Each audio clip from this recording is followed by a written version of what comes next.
Оуды Лондон, BBC, саламатсыздарбы. Ел аралықчыны спорт жаңылықтар менен таныштырып, Гүлнара Қасманбетова. Сириядан қайтып келіп жатқан соғышкерлер чабуылға ықтимал деген қауіптонулардан олам. Европа бойынша қамаққа алулар болды. Америка Кубаға қарата жарым жылы бойы сақталып келген сауда жана саяхат чектеулерін жеңілдетті. Көшігөнің артында ар бир спектакль шоуну есте қаларлық қылып жасалғалаған белгісіз қаармандар менен таанышабыз. Бельгияның бийликтери кечээ түнү террорго каршы чарада буттага алынган исламчы согушкерлер полицейлерди өлтүрүүнү көздөп жаткан дешүүдө.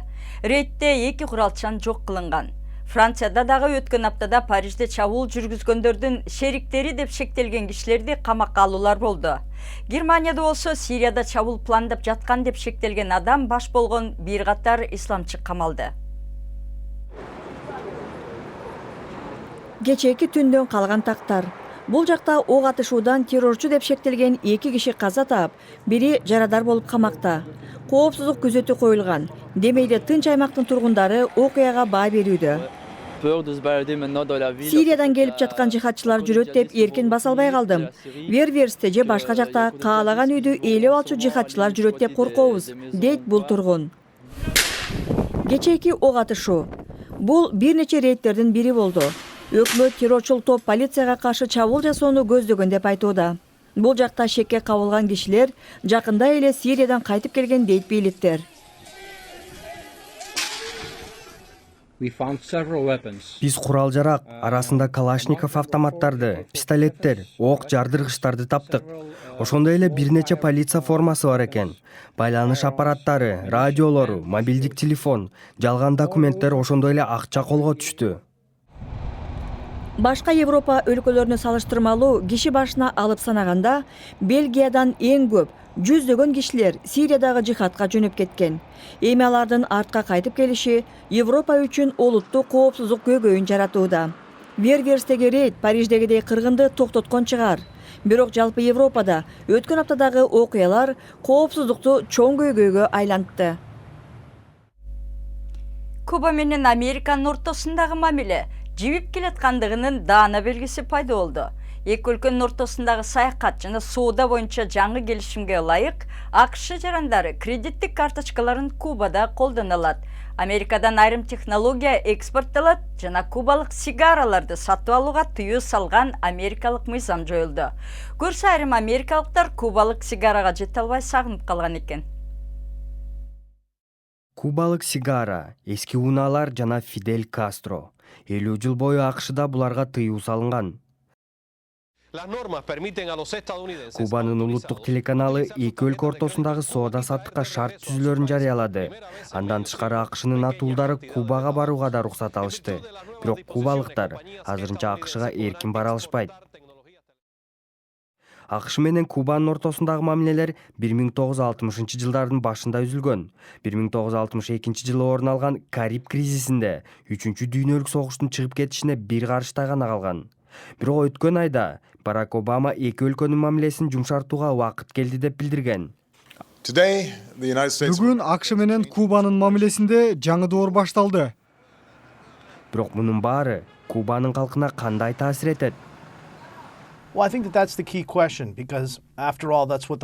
Адистер бул негизги суроо. Мунун баары эки өлкөнүн байланышын жандандырыш үчүн жасалып жатат.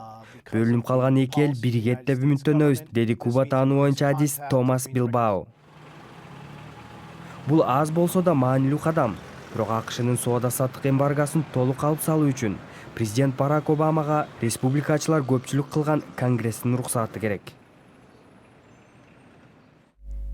Сиз көрүп жаткан BBC эми күндүн башка кабарларынын тизмеги. Арменияда жергиликтүү бир үй-бүлөнүн 6 мүчөсүн өлтүрдү деп күнөөлөнгөн орус аскерин өткөрүп бергиле деп талап койгон кишилер менен милиция кагылышып, кеминде 12 киши жаракат алды. Зомбулуктар Гмури шаарында миңдеген адам орус консулдугун карай жүрүшкө чыгарда башталган. Орус аскерин Россиянын базасында кармап турушат. Россия ок атууну териштиребиз деп, бирок аскерин өткөрүп берүүдөн баш тартты. Пакистанда дагы полиция Мухаммед пайгамбардын карикатураларын жарыялаган Шарли Хебду журналына ачууланган демонстранттар менен кагылыша кетти. Коопсуздук күчтөрү Карачидеги француз консулдугунун жанына топтолгон студенттерге каршы суу түтүктөрүн колдонду. Франциялык Associated Press агенттиги бул окуяда анын фото сүрөтчүсү Асиф Хасанга ок тийип, бирок абалы дурус экенин билдирди. 10 жылдан ашын уақыттан бері дайыны белгісіз кеткен британиялық мейкиндік кемесі Марс планетасында табылды. Жаңы эле жарык көргөн сүрөттөрдө Beagle 2 кемесі бүт-бүтүн бойдон көрүнүп турат. Окумуштуулар ал катуу барып конгон соккудан бузулуп калса керек. Болбосо артка сүрөт жөнөтмөк деген ойдо. Эл театр же концертке тек гана спектакль көрүп же ырыкканы барбастан кооз, көрктүү костюмдарды, декорацияны көрүүнү да каалайт эмеспи. Аларга суктанып, бирок кийим жана жасалганы даярдаган кишилер элге билинбей көшөгөнүн артында кала берет. Англияда ошол белгисиз каармандар жана алардын чыгармаларын даңазалаган көргөзмө ачылды. Олимпиада, опера жана концерт. Британиянын сахна дизайнерлеринин атагы дүйнөгө жаңырууда. Бул көргөзмө британиялык 100 сахна дизайнеринин ишин жалпы элге тартуулайт. Көпчүлүк тургундардын дизайнерлердин айлап, жылдап даярдаган аракети тууралуу эч кабары жок. Баарын сахна, актерлор, костюм кандай болуш керек экенин элестетиш керек. Сахнадагы ар бир адам жана реквизит дизайнердин жоопкерчилиги. Эми британиялык дизайнерлерди дүйнөнүн ар бурчунан ишке чакырышууда. Мисалы, Мисли Батлей атактуу Coldplay группасы менен чогуу иштеген. Ал эми Sting жана Сэр Элтон Джон менен мурун иштеген Тупак Мартирди жакында эле Бейонсе жумушка чакырган. Жеңил деп айта албайм. Мен дизайнерлердин ишин башкача түшүнөм. Мисалы, сиз концертке барганда сүрөткө түшөсүз. Сиз эмнени тартып жатасыз? Музыканыбы же сахнаныбы? Бул көргөзмө эми Европанын шаарларын кыдырат. Аз болсо да сахна дизайнерлердин атагы чыгууда. Спорт бөлүгүн Азия кубогунан баштайын. Иорданиянын тренери Рэй Уилкинс алгачкы жеңишине жетти. Анын командасы Мельбурнда Д группасында Палестинаны 5-1 менен жеңди. 4 голду Хамза Аль-Дардур тепти. Брисбейнде Япония Ирак командасына каршы ойноп, Кейсуке Хонда тепкен пенальти менен 1-0 кылып утту. Франциянын улуттук командасынын мурунку футболчусу Дэвид Джинола футбол башкармалыгы ФИФАнын президенттиги үчүн Сеп Батлер менен ат салышаарын жар салды. Бирок Джинола бул дымагын ишке ашыралары белгисиз. Себеби аны 5 футбол ассоциациясы колдоп чыгышы керек жана шайлоого катышуу үчүн ал соңку 5 жылдын 2 жылында футболго активдүү катышканы шарт. 2016 жылдагы жайык Олимп оюндарынын уюштуруучулары билеттерди сатуу боюнча айрым маалыматты ачыкка чыгарды. Билеттин 70% Бразил тургундары үчүн брондолот. Жарымынын баасы $30 же андан да арзаныраак. Билеттер мартта сатыкка чыккыча күйөрмандар эмитеден эле интернет аркылуу катталса болот. Таймаштын жадыбалы июнда чыгат. Паралимпик оюндар үчүн билеттер качан сатылары ачыктала элек. Жаңылыктардын соңунда жаныбарлардын жоруктарынан.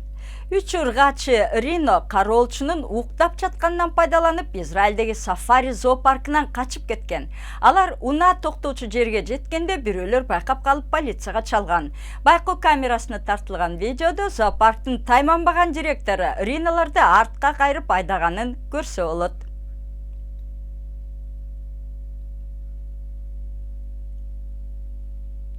Уктап калган кароолчуну кызматтан бошотуп жиберишти.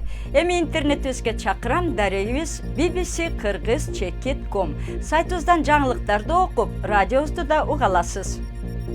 Бул жумада BBC жаңылыктары менен Гүлнара Касманбетова тааныштырды. Дем алыш күнүңүздөр көңүлдүү өтсүн.